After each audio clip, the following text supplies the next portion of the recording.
Hello दोस्तों, मैं हूं आपका दोस्त और भारत का इकलौता मुर्तद मौलाना बकरी-ए-हिंद उल मुसल्लम। तो दोस्तों, आज मैं आपके लिए लाया हूं दुनिया की सबसे बड़ी तूचिया कौम की जाहिलियत की जानकारी। आगे बढ़ने से पहले वीडियो को लाइक करें और अपने सभी दोस्तों को शेयर भी कर दें। समय समय पर वीडियो की अपडेट मिलती रहे, इसलिए चैनल को सब्सक्राइब भी कर लें।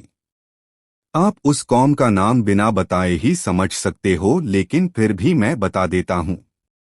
तो उस जाहिल कौम के लोग और कोई नहीं, हमारे रसगुल्ला हजरत मोहम्मद के पिल्ले मुसलमान ही हैं। असल में पहले यहूदियों की ही धार्मिक मान्यताएं ही थीं।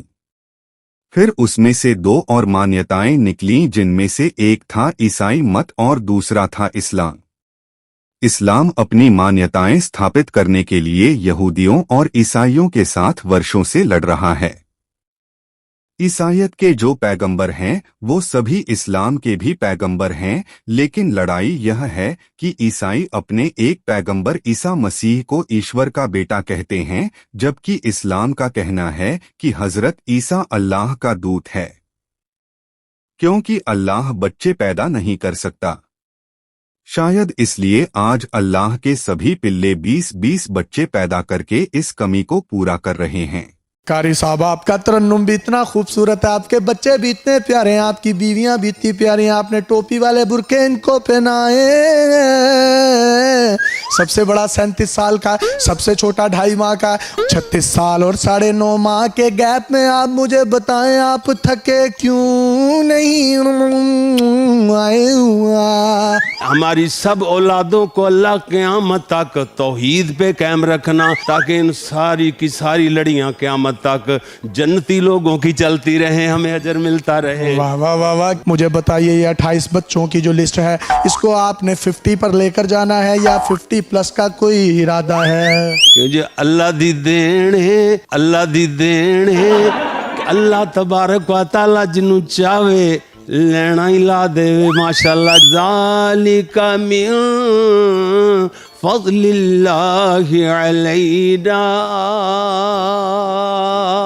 अल्लाह लेना ला देना, लेना करी जाओ ते लेना लाई जाओ। अब यहूदियों से इनकी लड़ाई की बात करें तो उसमें बात सिर्फ यह है कि हमारे रसगुल्ला हजरत मोहम्मद कह गए हैं कि वो ही आखिरी नबी हैं और अब कोई नबी नहीं आएगा, जबकि यहूदियों का मानना है कि अभी एक और नबी आना है और वो अभी आना बाकी है। हो सकता है यहूदी भी हिंदुओं के दशावतार में से 10वें कल की अवतार की प्रतीक्षा कर रहे हों।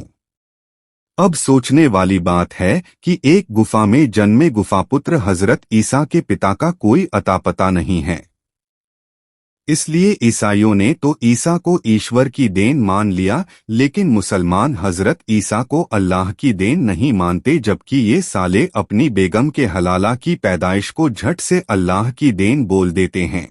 क्यों नहीं है? क्यों नहीं? अल्लाह की देन है बच्चे सब। जी बिल्कुल अल्लाह की देन है, बिल्कुल अल्लाह की देन है। अल्लाह दे रहा है बच्चे, जनसंख्या अल्लाह बना रहे हैं। यस, अल्लाह दे रहा है। बेरोजगारी भी अल्लाह ही दे रहे होंगे। क्यों क्यों? अगर बेरोजगारी मोदी दे रहे हैं तो बच्चे अल्लाह की देन के। से दो ही अच्छे, या अल्लाह जितने दे दे उतना चलेगा? अल्लाह सिर्फ बच्चा देने के लिए है, दूसरा कोई काम नहीं। उफ, इतना भेदभाव। तो मेरे काफिर दोस्तों, आप समझ गए होंगे इन जाहिलों की बदमाशी को। जब ये अपने बाप यहूदियों और भाई ईसाइयों तक को अपना नहीं पा रहे, तो फिर ये तूचिया के पट्टे तुम्हें कैसे अपना बना लेंगे?